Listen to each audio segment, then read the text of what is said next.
So hey welcome back. আজকের কিন্তু আবার আমরা চলে এসেছি ক্লাস 12 এর সেমিস্টার 3 নিয়ে।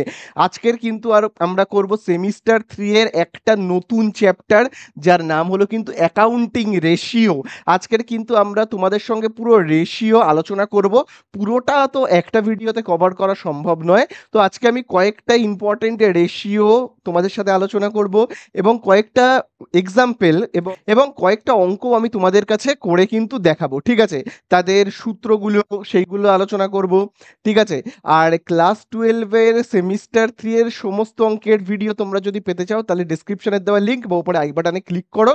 সেখানে কিন্তু আমি সমস্ত ভিডিও পুরো চ্যাপ্টার ওয়াইজ কিন্তু দিয়ে রেখেছি, এবং কোন বই থেকে দেওয়া রয়েছে এবং কোন বই থেকে আজকের এই ভিডিওতে আমি যে অঙ্কগুলো করাচ্ছি সেগুলো আমি কোন বই থেকে করাবো তোমরা এখানে দেখো। দেদত্ত মুখার্জির যে অ্যাকাউন্টেন্সি বই রয়েছে সেই বইটা থেকেই কিন্তু আমি করাবো। তাহলে চলো আজকে আর একদম বেশি কথা বাড়াবো না, প্রথমেই আমরা চলে যাব অ্যাকাউন্টিং রেশিওর অঙ্কতে।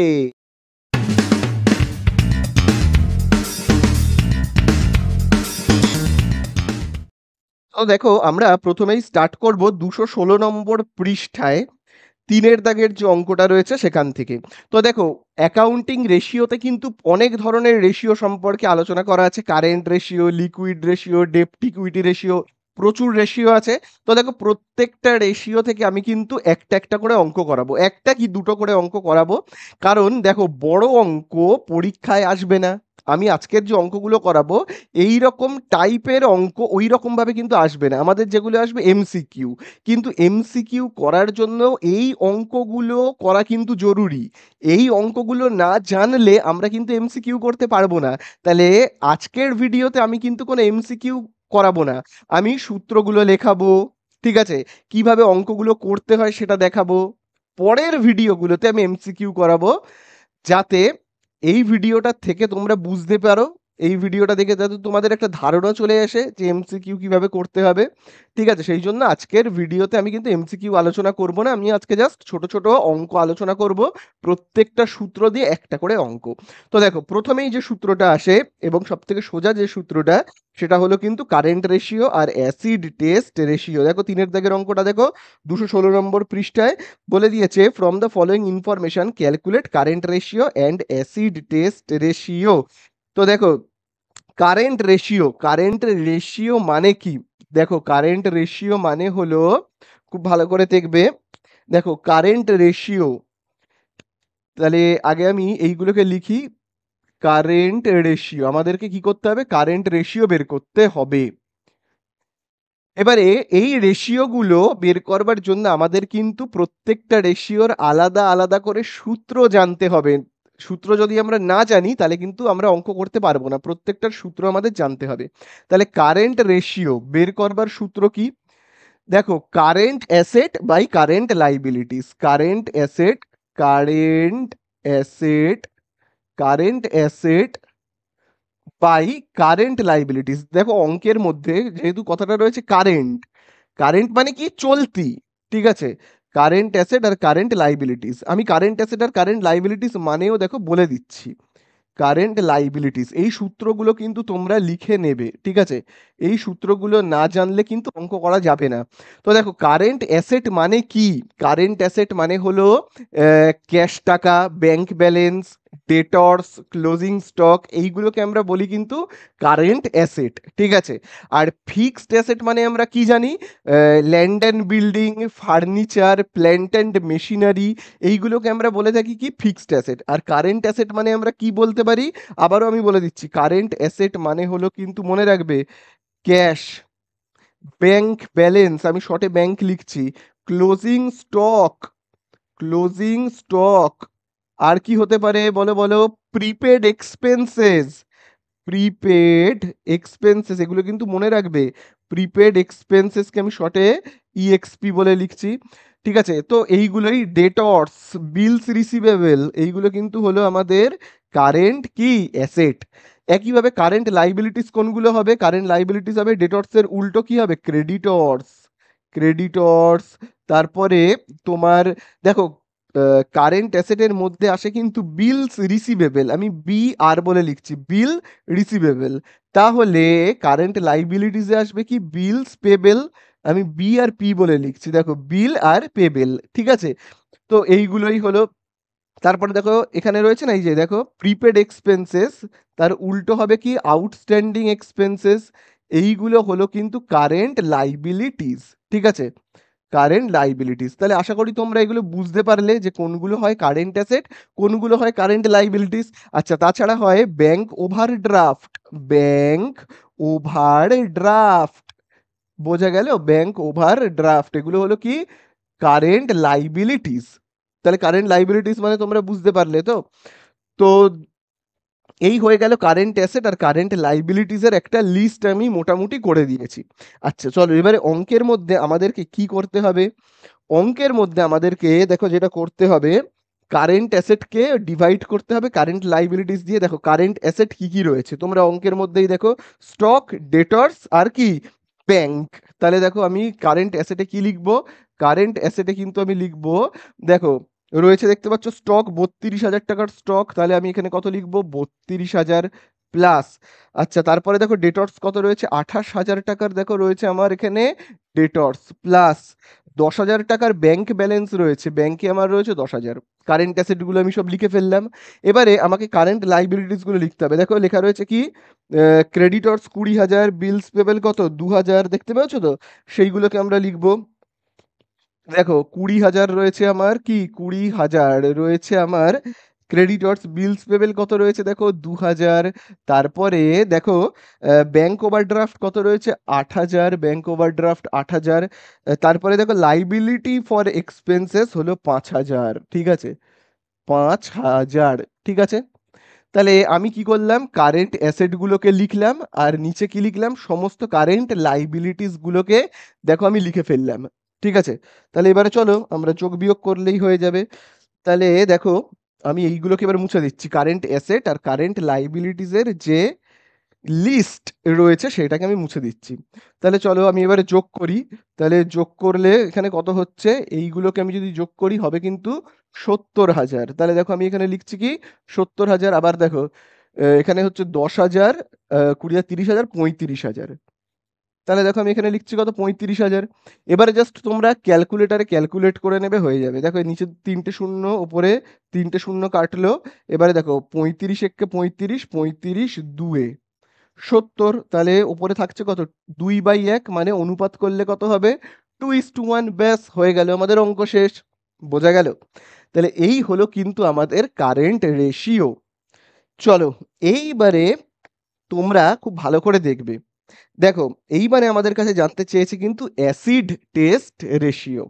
কি জানতে চেয়েছে অ্যাসিড, ঠিক আছে, অ্যাসিড টেস্ট রেশিও। এবারে আমাদের কাছে জানতে চেয়েছে কি অ্যাসিড টেস্ট রেশিও।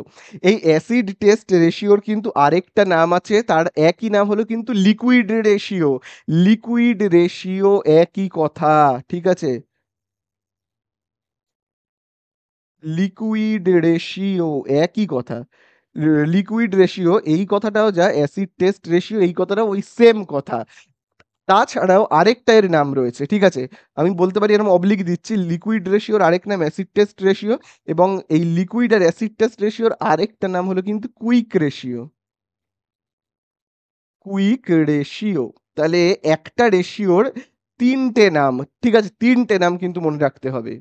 তাহলে বোঝা গেল একটা জিনিসের কিন্তু তিনটে নাম রয়েছে। এবারে এই তিনটে মানে ওই একই ব্যাপার।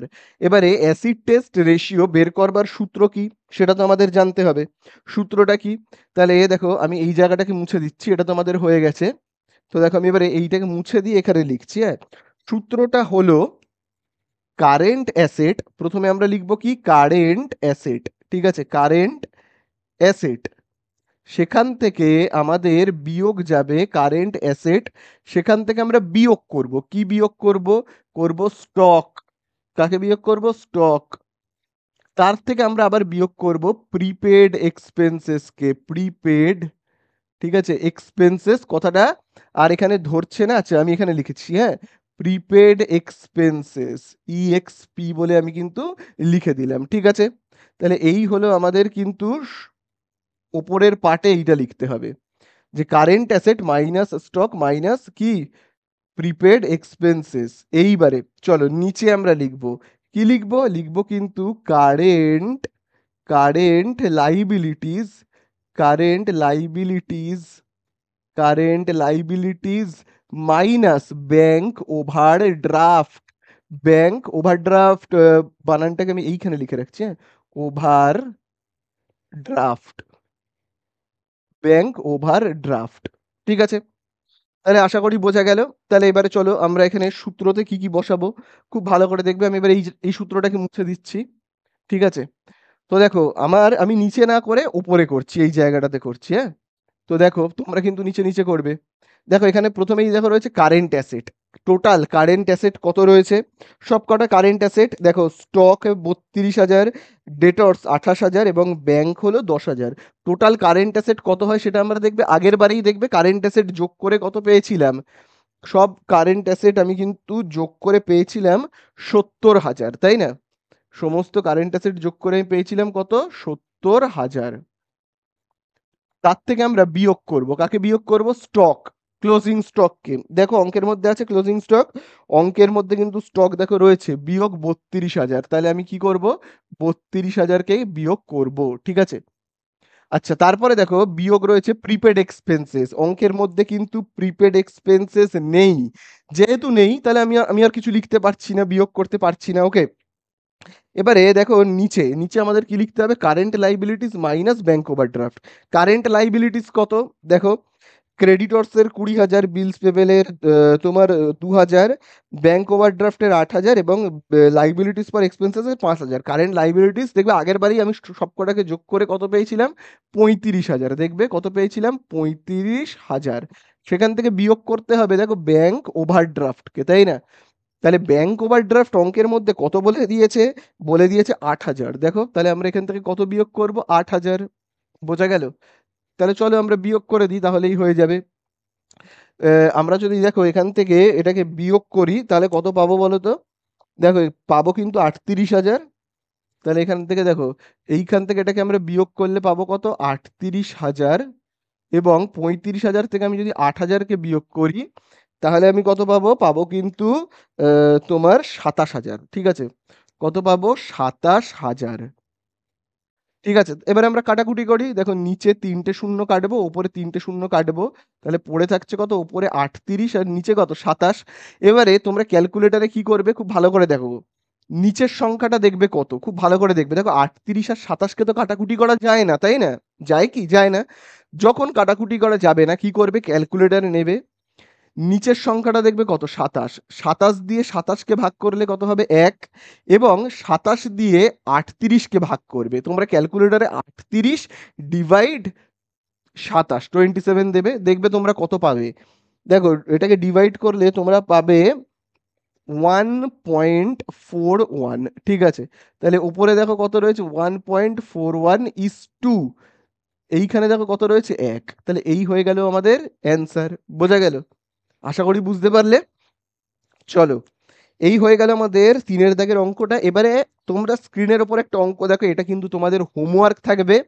লিকুইড রেশিও এবং কারেন্ট রেশিও বের করতে বলেছে। তোমরা অঙ্কটা করে আমাকে কিন্তু কমেন্ট বক্সে অবশ্যই এর অ্যান্সারটা তোমরা জানাবে। ঠিক আছে, চলো তাহলে আমরা শিখে গেলাম কি?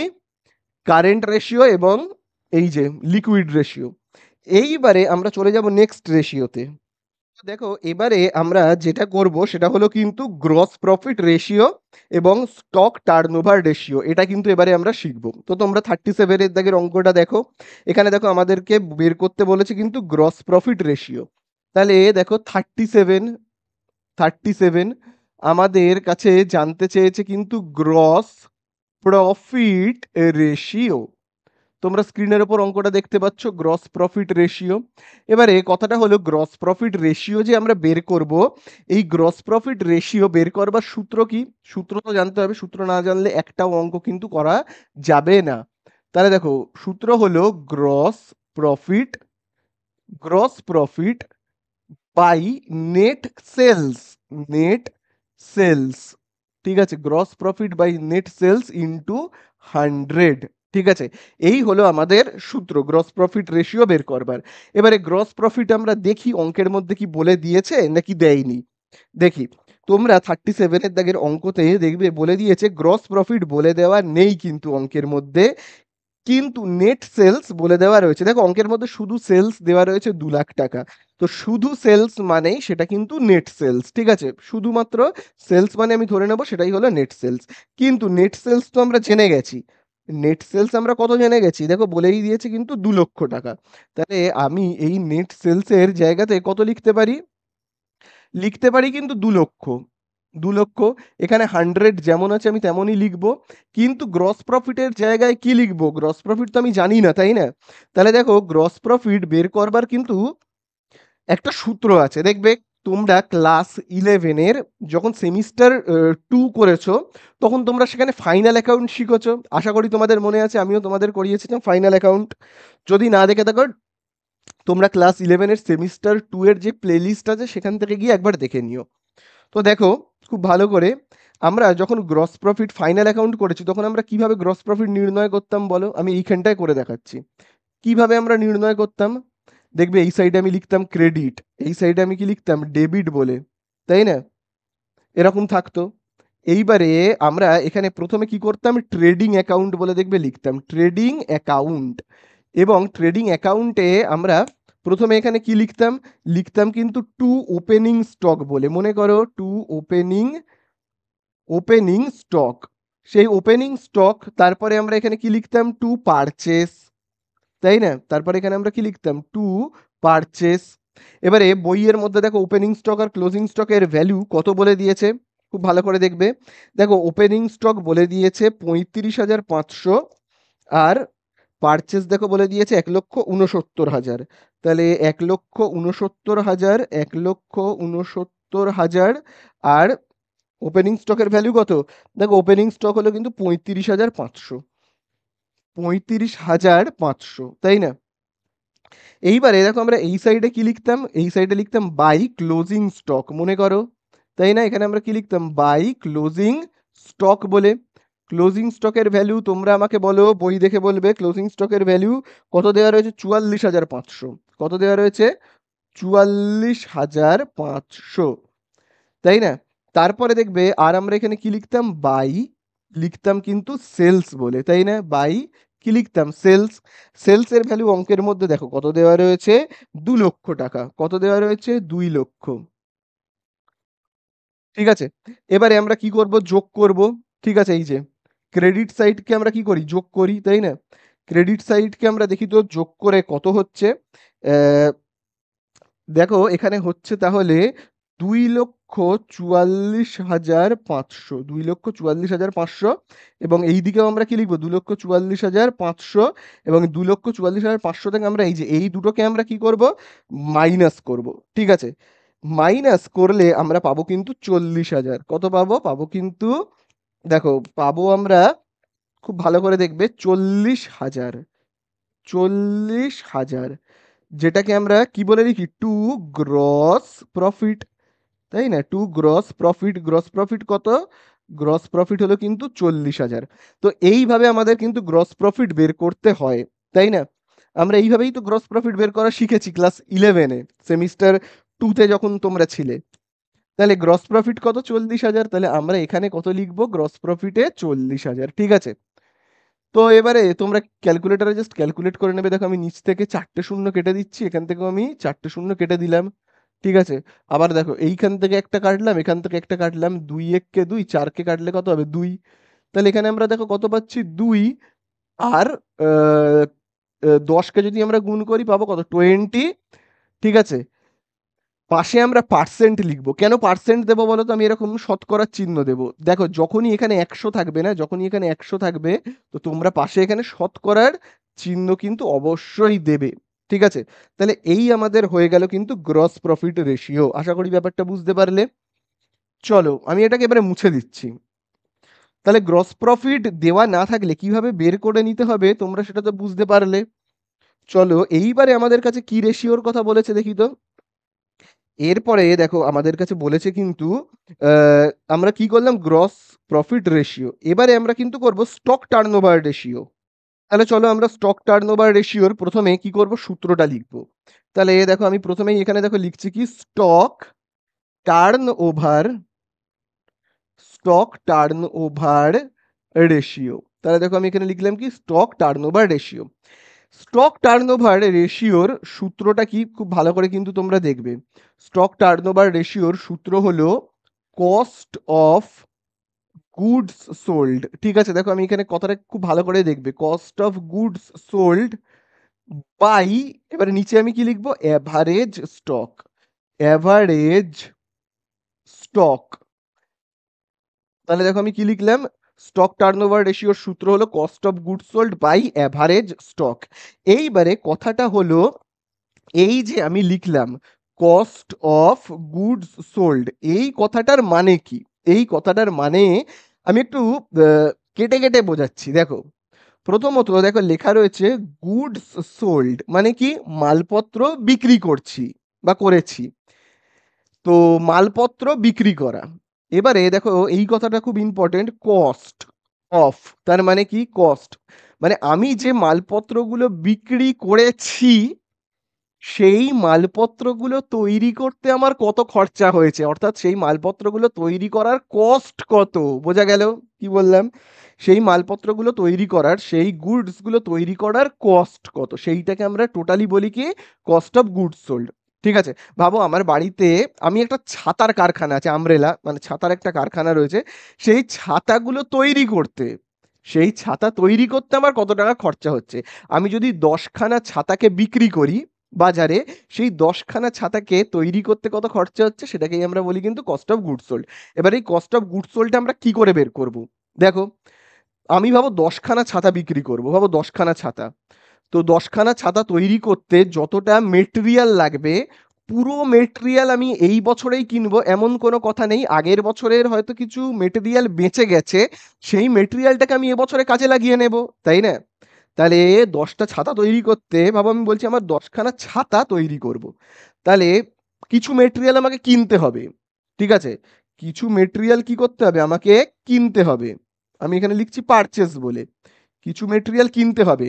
কিন্তু সব মেটেরিয়াল কিনতে হবে না, আগের বছরের কিছু মেটেরিয়াল ছিল যেগুলোকে আমি এবছরে এই ছাতাগুলো তৈরি করার কাজে ব্যবহার করে নেব।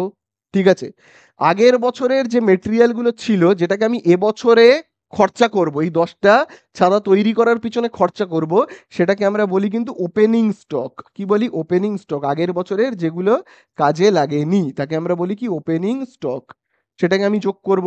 ঠিক আছে, তাহলে কিছু কিনলাম, কিছু টাকার মালপত্র কিনলাম, আগের বছরে কিছু ছিল, তাহলে ভাবো আমি 400 টাকার জিনিসপত্র কিনলাম, আমি এখানে আরএস বলে লিখছি, 400 টাকার জিনিসপত্র কিনলাম। আগের বছরে আমি ধরে নিচ্ছি 100 টাকার জিনিস ছিল আমার কাছে, 100 টাকার মালপত্র ছিল আর 400 টাকার জিনিস কিনে নিলাম। ঠিক আছে, তাহলে বোঝা গেল। আচ্ছা, এইবারে আমার যে টোটাল 500 টাকার জিনিসপত্র, আরও তো কিছু খরচা হতে পারে এই মালপত্রগুলো বয়ে আনবার জন্য, আমাকে হয়তো গাড়ি ভাড়ার পিছনে কিছু খরচা করতে হয়েছে। ঠিক আছে, গাড়ি করে আনতে হয়েছে, কিছু লেবারকে টাকা দিতে হয়েছে যারা মেটেরিয়ালগুলো পিঠে করে বয়ে বয়ে এনেছে, তাদেরকে কিছু ওয়েজেস দিতে হয়েছে। তো এই সমস্ত খরচাগুলোকে আমরা বলে থাকি কি ডাইরেক্ট এক্সপেন্সেস। কি বলি? Direct expenses. আমি এক্সপেন্সেসকে শর্টে ইএক্সপি বলে লিখছি। ঠিক আছে, তো ভাবো আরো 100 টাকার ডাইরেক্ট এক্সপেন্সেস হয়েছে, আরো 100 টাকার ডাইরেক্ট এক্সপেন্সেস হয়েছে। তার মানে আমার টোটাল খরচা হলো কত? আমার টোটাল খরচা হলো 400 আর 100 500 আর 100 600 টাকা খরচা হলো। এইবারে আমি, আমার কাছে কত টাকার মেটেরিয়াল রয়েছে? 400 টাকার কিনেছি, 100 টাকার আগের বছর ছিল, মানে টোটাল 500 টাকার মেটেরিয়াল রয়েছে। এবারে ভাবো তোমরা, টোটাল 500 টাকার মেটেরিয়াল আমার ব্যবহার হলো না, সেখান থেকেও আমার বেঁচে গেল। 400 টাকার 100 টাকার ছিল, সেখান থেকে আবার কিছু মেটেরিয়াল ভাবো বেঁচে গেল, আমার কাজে লাগলো না। ভাবো 200 টাকার মেটেরিয়াল আমার কাজে লাগলো না, তাহলে আমি সেটাকে বিয়োগ করবো, আমার তো কাজে লাগলো না। সেটাকে আমি কি বলবো? বলবো কিন্তু ক্লোজিং, শর্টে আমি সিএল বলে লিখছি, ক্লোজিং স্টক। ঠিক আছে, স্টক। ঠিক আছে, ক্লোজিং স্টক, যেটা আমার কাজে লাগলো না। আমি ধরে দেখছি যে আমার বাবু 200 টাকার মেটেরিয়াল কোনো কাজেই লাগলো না, 200 টাকার মেটেরিয়াল আমার কোনো কাজেই লাগলো না, বেঁচে গেল। তাহলে আমার টোটাল কত খরচা হলো? 400 কিনেছিলাম, 100 আগের বছরের জিনিসটাকে আমি এবছর কাজে লাগিয়ে দিলাম, এবছরে খরচা হিসেবে দেখালাম, এবছরে খরচা করলাম, তার মানে 500 টাকা খরচা করলাম, আরো 100 টাকা আমার খরচা হলো, মানে টোটাল 600 টাকা। তারপরে দেখলাম আমার এই 200 টাকার মেটেরিয়াল কোনো কাজেই লাগলো না, তাহলে আমার আসলে টোটাল কত টাকার খরচা হলো? ৫০০, ৬০০, ৬০০ থেকে আরো ২০০ বাদ দিই ৪০০। তার মানে আমার ৪০০ টাকা খরচা হলো। ওই ১০ খানা ছাতা বানাতে আমার ৪০০ টাকা খরচা হলো। ঠিক আছে? তাহলে এই ৪০০ টাকে আমি কি বলবো? বলবো কিন্তু, বা আমি এটাকে না ২০০ না ধরে ৩০০ ধরে নিচ্ছি। ৩০০। ঠিক আছে? তাহলে কত হবে? এখানেও হবে ৩০০। বোঝা গেল? তাহলে আমার কি হলো? ৩০০ টাকা খরচা হলো। ১০ খানা ছাতা বানাতে আমার ৩০০ টাকা খরচা হলো। এই যে, খুব ভালো করে দেখবে, এই যে ৩০০ টাকা খরচা হলো ১০ খানা ছাতা বানাতে, এটাকে আমি বলবো কি? কস্ট অফ, কস্টের সি, অফ এর ও, গুডস এর জি, আর সোল্ড এর S. C O G S, cost of goods sold. এইভাবে কিন্তু বের করতে হয়। তাহলে কস্ট অফ গুডস সোল্ড কি করে বের করতে হয়? পারচেস, তার সাথে ওপেনিং স্টক যোগ করতে হয়, ডাইরেক্ট এক্সপেন্সেস যোগ করে ক্লোজিং স্টক মাইনাস করলেই আমরা পেয়ে যাব কি? Cost of goods sold. ঠিক আছে? চলো, এবারে আমরা অঙ্কের মধ্যে কস্ট অফ গুডস সোল্ড বের করব। খুব ভালো করে তোমরা অঙ্কের মধ্যে দেখবে কস্ট অফ গুডস সোল্ড কি করে বের করতে হয় আমি তোমাদেরকে বলেছি, এক্ষুনি সূত্রও লিখিয়ে দিলাম। সূত্রটা হলো আমাদেরকে কি করতে হবে? প্রথমে পারচেস, তার সঙ্গে ওপেনিং স্টককে যোগ করতে হবে। অঙ্কের মধ্যে দেখো পারচেস কত রয়েছে? ১,৬৯,০০০ টাকার কেনা হয়েছে। আগের বছরে কত টাকার মালপত্র আমি এবছরে কাজে লাগিয়ে দেবো? ওপেনিং স্টক, যেটাকে আমরা বলি ওপেনিং স্টক, হলো ৩৫,৫০০। ঠিক আছে? এবারে আর কি কোনো এক্সপেন্সেস হয়েছে সেই মালপত্রগুলো বয়ে আনতে? কোনো ডাইরেক্ট এক্সপেন্সেস হয়েছে? হয়নি। বাদ দাও। তাহলে এবারে আমি লেস করব কি? Closing stock. দেখো ক্লোজিং স্টক রয়েছে ৪৪,৫০০। কত রয়েছে? ৪৪,৫০০।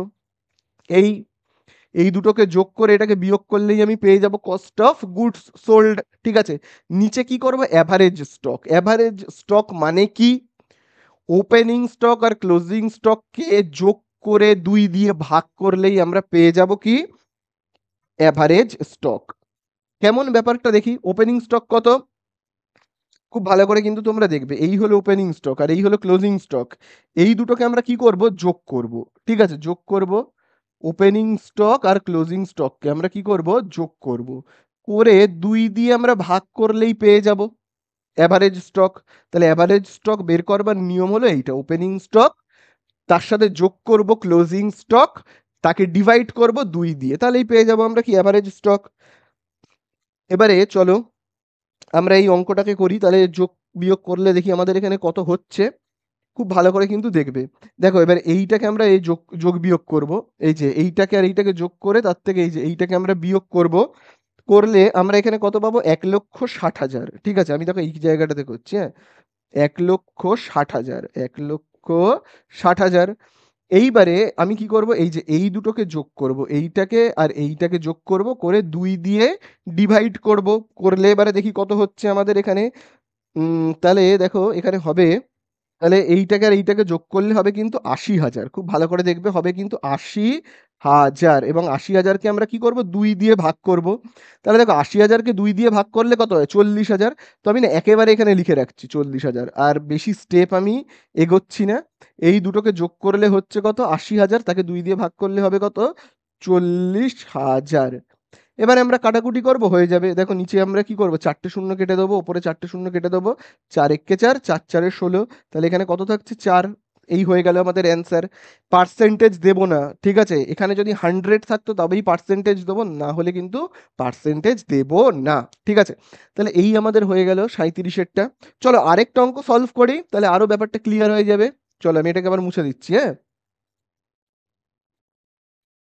তো দেখো এবারে আমরা করব ৩৮ দাগের অঙ্কটা। দেখো ৩৮ দাগের অঙ্কতে ওই একইভাবে দেখো স্টক টার্নওভার রেশিও এবং আমাদের কাছে জানতে চেয়েছে কিন্তু গ্রস প্রফিট রেশিও। তাহলে চলো আমি না আগে প্রথমে গ্রস প্রফিট রেশিওটা বের করি, কারণ যেহেতু আমার এখানে গ্রস প্রফিট রেশিওটা প্রথমে লেখা আছে। তাহলে এই দেখো এই হলো আমাদের ৩৮ দাগ। গ্রস প্রফিট রেশিও বের করব। অঙ্কের মধ্যে গ্রস প্রফিট বলে দেওয়া নেই, আমাদেরকে ফাইনাল অ্যাকাউন্টের মতো করে ওই যে ট্রেডিংটা আছে না, ওই ট্রেডিং থেকে আমাদের গ্রস প্রফিট কিন্তু বের করতে হবে। তাহলে দেখো আমি না রাফলি জাস্ট করছি, এই সাইডে আর এই সাইডটা হলো ডেবিট, এরকম ভাবে আমি করছি। তাহলে দেখো এই সাইডে আমরা কি লিখি বলো? এই সাইডে আমরা লিখি ক্লোজিং স্টক, সেলস, এগুলোকে লিখি, তাই না? এই সাইডে আমরা কি লিখি? ক্লোজিং, কি আমি শর্টে সিএল লিখলাম। আচ্ছা, বানান করেই লিখি পুরো, ক্লোজিং স্টক, এসটি বলে লিখছি ক্লোজিং স্টক। এইদিকে আমরা কি লিখি? সেলস, তাই না? আচ্ছা বলো ক্লোজিং স্টক কত, তোমরাই বলবে। ক্লোজিং স্টক হলো 26,000, সেলস হলো 1,20,000, 26,000 আর এটা কত, 1,20,000, ঠিক আছে। আচ্ছা চলো এবার এই সাইডে আমরা কি লিখবো, ওপেনিং স্টক লিখি, ওপেনিং, তাই তো ওপেনিং।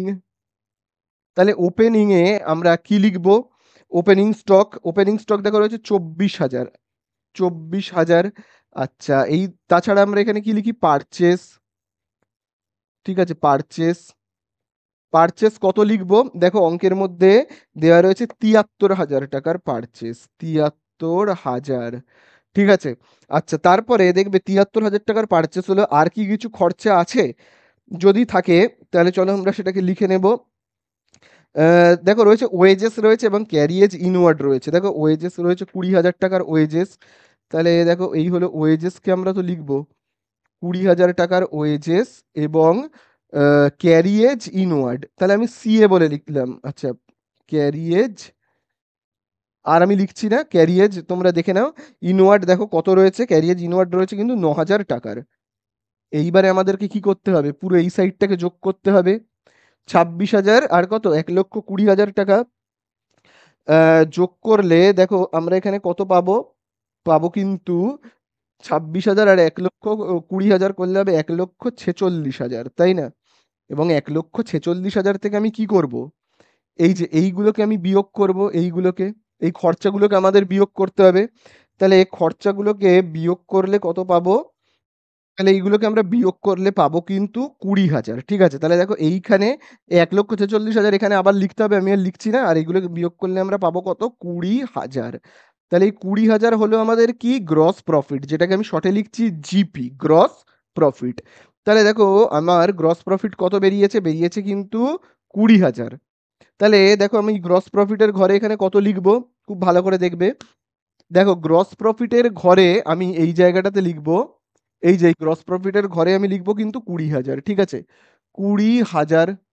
আচ্ছা তারপরে দেখবে এখানে দেখো লেখা রয়েছে নেট সেলস, মানে শুধু সেলস, এই সেলস দেখো এখানে কত রয়েছে, 1,20,000, 1,20,000 ইন্টু দেখো এখানে 100 রয়েছে, তাই তো। তাহলে চলো এবার আমরা কাটাকুটি করি, দেখো নিচে দুটো শূন্য, তিনটে শূন্য, চারটে শূন্য, উপরে একটা শূন্য, দুটো শূন্য, তিনটে শূন্য, চারটে শূন্য, ঠিক আছে। আবার দেখো 2 1 কে 2, 2 6 12, তাই না?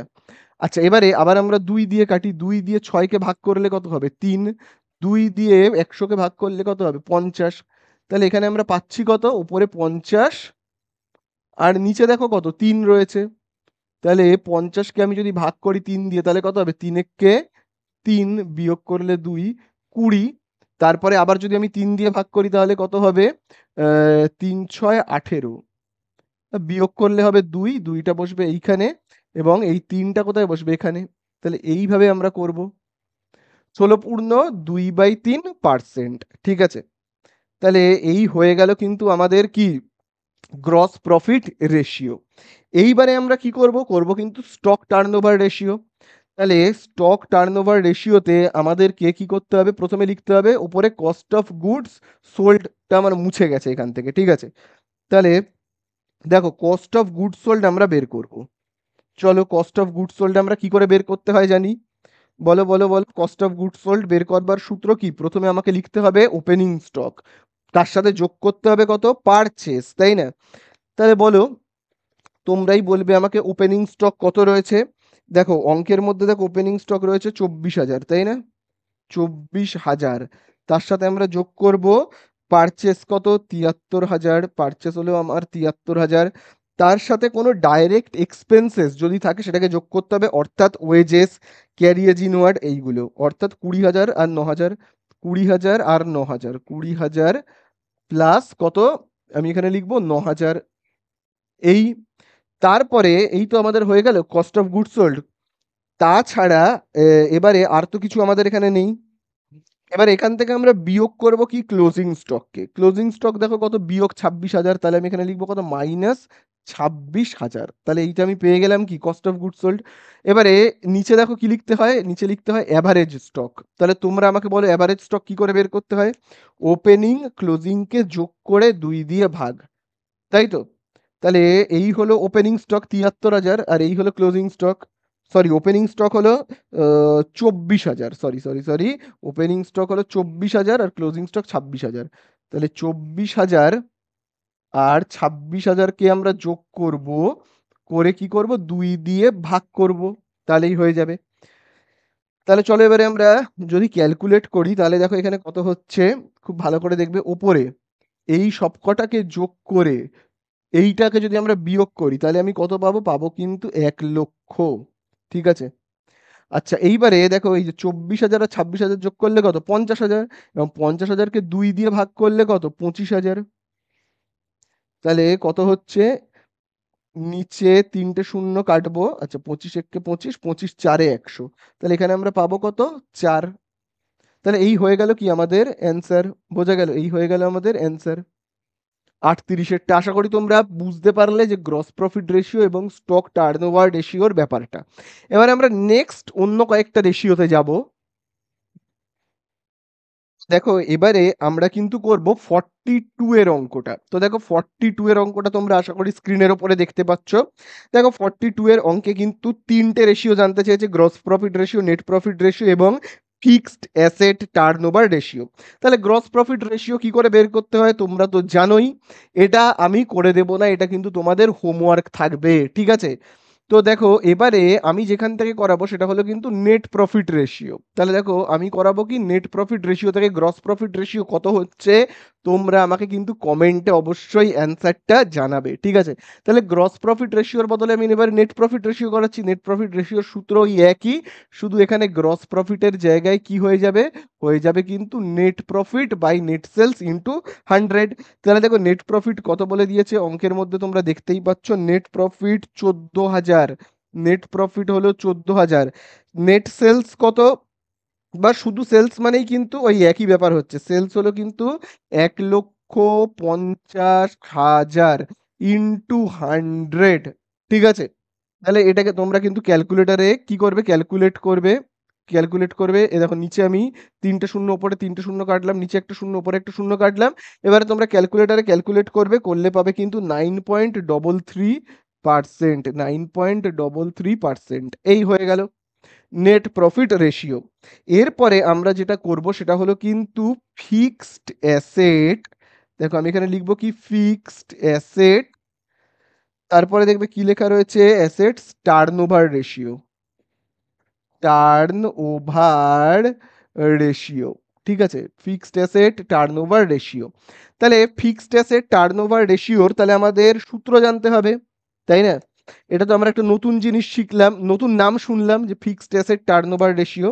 তো এর সূত্রটা কি, খুব ভালো করে কিন্তু তোমরা জানবে, এর সূত্রটা হলো উপরে, আচ্ছা নিচে আমরা সর্বদা কি লিখবো, fixed asset, fixed asset, fixed asset এবং ফিক্সড অ্যাসেটস, এবং উপরে আমরা কি লিখবো, উপরে কিন্তু আমরা লিখবো সেলস, কি লিখবো, সেলস, সেলসের আরেক নাম হলো কিন্তু টার্ন ওভার, ঠিক আছে। সে সেলস অথবা টার্ন ওভার, সেলসও যা মিনিং বিক্রি, টার্ন ওভারেরও ওই একই মিনিং। কিন্তু যদি কোনো অঙ্কে সেলস বা টার্নওভারের কথা উল্লেখ না থাকে, তাহলে তোমরা সেলসের জায়গায় বা টার্নওভারের জায়গায় কস্ট অফ গুডস সোল্ড বসিয়েও কিন্তু অঙ্ক করতে পারো, ঠিক আছে। তো প্রথমে আমরা সর্বদা সেলস দিয়ে বসিয়েই চেষ্টা করব, যদি না থাকে তাহলে কস্ট অফ গুডস সোল্ড বসিয়ে করতে হবে। তো দেখো এখানে ভালো কথা, সেলস তো রয়েইছে, তাহলে কোনো প্রবলেম নেই। সেলস কত রয়েছে, এই দেখো সেলস তো বলে দেওয়াই রয়েছে, কত, 1,50,000। তাহলে দেখো আমরা এখানে কত লিখবো, 1,50,000, আর উপরে আমি কত লিখবো, সেলস, এই সরি, সেলস তো 1,50,000, সেটাকে আমি উপরে লিখবো, সরি, সেলসে কত লিখবো আমি, 1,50,000। আচ্ছা ফিক্সড অ্যাসেটে আমি কত লিখবো, খুব ভালো করে দেখবে, ফিক্সড অ্যাসেট অঙ্কের মধ্যে তোমরা দেখবে ফিক্সড অ্যাসেট কিন্তু দেওয়া রয়েছে কত, 1,10,000, তাই না। তাহলে চলো আমরা এখানে কত লিখবো, 1,10,000, ঠিক আছে। তারপরে তোমরা ক্যালকুলেটারে জাস্ট এইটাকে এইটা দিয়ে ভাগ করে দেবে, ঠিক আছে। 1,00,000, দেখো এখানে একটা জিনিস দেখো, 1,10,000 দিয়ে তো আর 1,50,000কে ভাগ করা সম্ভব নয়, মানে ভাগ করলে মিলবে না। তাহলে কি করবে, 1,10,000 দিয়ে, মানে 1,00,000 নিচের এইটা দিয়ে, 1,10,000 দিয়ে 1,10,000কে ভাগ করলে কত হয়, 1। আর এই যে এইটাকে যদি আমি এই 1,10,000 দিয়ে ভাগ করি, ক্যালকুলেটারে ভাগ করবে, তাহলে তোমরা কত পাবে? 1.36। কত পাবে? 1.36। তাহলে আমাদের অ্যান্সার আমরা কত পাচ্ছি? 1.36:1। ঠিক আছে, তাহলে এই আমাদের হয়ে গেল কিন্তু অঙ্কটা শেষ। ঠিক আছে, তো দেখো এবারে আমরা করব কিন্তু আজকের ভিডিওর লাস্ট অঙ্ক, এবং সেটা হলো কিন্তু 44 এর অঙ্ক। তো দেখো আমি এটাকে মুছে দিচ্ছি। 44 এর অঙ্কে দেখি আমাদের কি বলে দিয়ে। তাহলে দেখো 44 এর অঙ্কে আমাদেরকে প্রথমেই যে বের করতে বলেছে সেটা হলো কিন্তু অপারেটিং রেশিও। প্রথম শুনলাম এই শব্দটা অপারেটিং রেশিও। তাহলে অপারেটিং রেশিওর সূত্র আমাদের জানতে হবে। অপারেটিং রেশিও, অপারেটিং রেশিওর সূত্র কি হবে? খুব ভালো করে কিন্তু তোমরা দেখবে, আমি এইখান থেকে দেখো লিখছি। অপারেটিং রেশিওর সূত্র হলো operating expenses. Operating operating expenses, এক্সপেন্সেসকে শর্টে আমি ইএক্সপি বলে লিখছি। দেখো একটা জিনিস খুব ভালো করে মনে রাখবে, অপারেটিং এক্সপেন্সেস মানে কি? যে এক্সপেন্সেস গুলো বিজনেসের সঙ্গে ডাইরেক্ট রিলেটেড, ডাইরেক্ট যুক্ত। ঠিক আছে, ভাবো আমি কোনো ওয়ার্কারকে ওয়েজেস দিচ্ছি, সরাসরি যুক্ত। এইটা না হলে তো আমার ব্যবসাই চলবে না, তাই না? আমি আমার যে এমপ্লয়ি আছে তাদেরকে স্যালারি দিচ্ছি। ঠিক আছে, এইগুলো হলো কি? Operating expenses. আমি আমার প্রোডাক্টকে বিক্রি করবার জন্য মার্কেটে অ্যাডভার্টাইজমেন্টের জন্য টাকা খরচা করছি। অপারেটিং এক্সপেন্সেস, বোঝা গেল? তাহলে অপারেটিং এক্সপেন্সেস মানে বুঝতে পারলে যে খরচাগুলো না করলে আমি ব্যবসা করতেই পারবো না, সেইগুলো হলো কি? আমার অপারেটিং এক্সপেন্সেস। প্লাস আমরা কি লিখব? লিখব কিন্তু কস্ট অফ গুডস সোল্ড, যাকে আমি শর্টে লিখলাম COGS। ঠিক আছে, কস্ট অফ গুডস সোল্ড শর্টে লিখলাম। ঠিক আছে, তাহলে এই আমাদের হয়ে গেল। ডিভাইড, ডিভাইড করব আমরা কি দিয়ে? এবার এইটাকে আমরা ভাগ করব কিন্তু নেট সেলস দিয়ে। সেলস ইনটু আমরা কি লিখবো? 100। ঠিক আছে, এটা কিন্তু মনে রাখবে, 100। এবারে চলো আমরা এক এক করে এদের মানগুলোকে বসাই, যে কার মান দেখি কত দেওয়া রয়েছে। অপারেটিং এক্সপেন্সেস কি বইয়ের মধ্যে সরাসরি দেওয়া রয়েছে? দেওয়া রয়েছে, দেখো 4,80,000 রয়েছে। তোমরা দেখতে পাচ্ছ, দেখো 4,80,000। তাহলে অপারেটিং এক্সপেন্সেসে আমি কি লিখবো? 4,80,000। আচ্ছা, কস্ট অফ গুড সোল্ড কত লিখবো? দেখো দেওয়া রয়েছে অঙ্কের মধ্যে, দেওয়া রয়েছে 18,00,000। 1 2 3 4 5। ঠিক আছে, আচ্ছা নেট সেলস কি অঙ্কের মধ্যে দেওয়া রয়েছে? দেখি তো। নেট সেলস কিন্তু অঙ্কের মধ্যে দেওয়া রয়েছে, দেখো 30,00,000। তাহলে দেখো আমি এখানে লিখছি কত? 30,00,000। 30,00,000 হলো ইনটু, দেখো এবারে দেওয়া রয়েছে কি? 100। তাহলে এবারে আমরা ক্যালকুলেট করব, তাহলেই হয়ে যাবে। জাস্ট এখানে দেখো আমি করে দিচ্ছি, এই দুটোকে যোগ করবে, করে এইটা দিয়ে তোমরা ডিভাইড করবে, এবং তারপর আবার 100 দিয়ে তোমরা ইনটু করবে, করলে কিন্তু পেয়ে যাবে 76। আমি পার্সেন্ট লিখবো, কারণ যেহেতু এখানে 100 আছে, 100 থাকলে আমাদেরকে কিন্তু পার্সেন্ট লিখতে হবে। তাহলে এই আমাদের গেল কিন্তু অপারেটিং রেশিও। ঠিক আছে, এরপরে আমাদের দেখো যেটা বলেছে সেটা হলো কিন্তু স্টক টার্নওভার রেশিও। তাহলে স্টক টার্নওভার রেশিও আমরা কি করে করব বলো? স্টক টার্নওভার রেশিও এটা কিন্তু তোমরা জানোই। স্টক টার্নওভার রেশিওর সূত্র কি? আমরা কি লিখি ওপরে? কস্ট অফ গুডস সোল্ড, তাকে আমরা ভাগ করব কি দিয়ে? অ্যাভারেজ স্টক দিয়ে। অ্যাভারেজ স্টক, অ্যাভারেজ স্টক দিয়ে ডিভাইড করব। ঠিক আছে, তাহলে আমরা চলো দেখি তো। কস্ট অফ গুডস সোল্ড কিন্তু অঙ্কের মধ্যে পরিষ্কারভাবে বলে দেওয়াই রয়েছে, এবং ওপেনিং স্টক এবং ক্লোজিং স্টকও তো বলে দেওয়া রয়েছে। তাহলে তো আমরা মানে খুব ইজিলি বের করতে পারবো। কস্ট অফ গুডস সোল্ড দেখবে অঙ্কের মধ্যে কত বলে দেওয়া রয়েছে, এই দেখো কস্ট অফ গুডস সোল্ড, এই যে দেখো COGS, cost of goods sold অঙ্কের মধ্যে এই যে দেখো বলে দেওয়া রয়েছে। তোমরা এটা বসিয়ে নিজেরা করবে। কস্ট অফ গুডস সোল্ডের জায়গায় কত লিখবে? 18,00,000। এবং অ্যাভারেজ স্টকের জায়গায় তোমরা কি লিখবে? খুব ভালো করে দেখবে, অ্যাভারেজ স্টকের জায়গায় তোমরা লিখবে, দেখো ওপেনিং স্টক রয়েছে 5,00,000 এবং ক্লোজিং স্টক দেখো রয়েছে 7,00,000, অর্থাৎ যোগ করলে 12,00,000, তাকে 2 দিয়ে ভাগ করে নেবে, তাহলেই হয়ে যাবে। আচ্ছা আমি করেই দিচ্ছি। তাহলে দেখো COGS কত হবে? 18,00,000। এবং অ্যাভারেজ স্টক কত হবে? খুব ভালো করে কিন্তু তোমরা দেখবে, ওপেনিং স্টক হলো 5,00,000। ওপেনিং স্টক কত? 5,00,000। এবং দেখো ক্লোজিং স্টক হলো কত? 7,00,000। তাকে তোমরা 2 দিয়ে ডিভাইড করবে। তো এটাকে তোমরা নিজেরা ক্যালকুলেট করে নেবে, আর কিন্তু আমি করব না। করে আমাকে অবশ্যই কমেন্টে অ্যান্সার জানাবে। লাস্ট দেখো যেটা জানতে চেয়েছে সেটা হলো রিটার্ন অন ক্যাপিটাল এমপ্লয়েড। নতুন এটা, রিটার্ন অন ক্যাপিটাল এমপ্লয়েড। তো দেখো আমি এই পুরোটাকে এখানে মুছে দিচ্ছি, হ্যাঁ। তো দেখো আমি এখান থেকে এটাকে মুছে দিই। Return on capital employed. তাহলে দেখো আমি এখানে লিখছি রিটার্ন অন ক্যাপিটাল এমপ্লয়েড। তাহলে এইটার সূত্র আমাদের জানতে হবে। সূত্রটা কি? খুবই সোজা।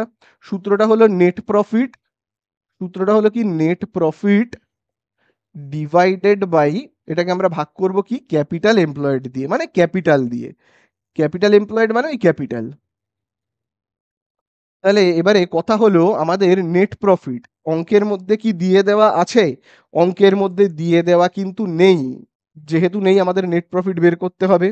এবারে কথাটা হলো আমরা নেট প্রফিট কি করে বের করি? নেট প্রফিট আমি কি করে বের করব, এটাই হলো কথা। তো দেখো, প্রথমেই আমি যদি এরকম ভাবে দাগ কাটি, দেখো নেট প্রফিট বার করতে গেলে আমাদেরকে কি করতে হয়? ফাইনাল অ্যাকাউন্ট করতে হয়, তাই না? ফাইনাল অ্যাকাউন্ট করলেই আমরা নেট প্রফিট পেয়ে যাব।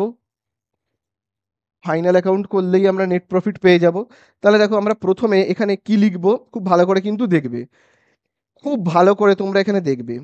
দেখো এখানে ওপেনিং স্টক, ক্লোজিং স্টক এত কিছু একসাথে লেখার কোনো দরকার নেই। দেখো আমি না শুধু এইখানে কি লিখছি বলো তো? Cost of goods sold. এই কথাটার মধ্যে কি কি রয়েছে? এই কথাটার মধ্যে কি কি ঢুকে রয়েছে? কস্ট অফ গুডস সোল্ড মানে কি? কস্ট অফ গুডস সোল্ড মানে হলো, দেখো আগে আমি লিখে রাখি যে কস্ট অফ গুডস সোল্ড এর অ্যামাউন্ট কত, তাহলে ব্যাপারটা আরো ক্লিয়ার হবে। দেখো কস্ট অফ গুডস সোল্ড এর অ্যামাউন্ট হলো 18 লক্ষ। দেখো 18 লক্ষ। তাহলে এই যে আমি কস্ট অফ গুডস সোল্ড লিখলাম, এর মানেটা আমি লিখলাম কস্ট অফ গুডস সোল্ড মানে এর মধ্যে ঢুকে রয়েছে ওপেনিং স্টক। এর মধ্যে কি ঢুকে রয়েছে? Opening stock.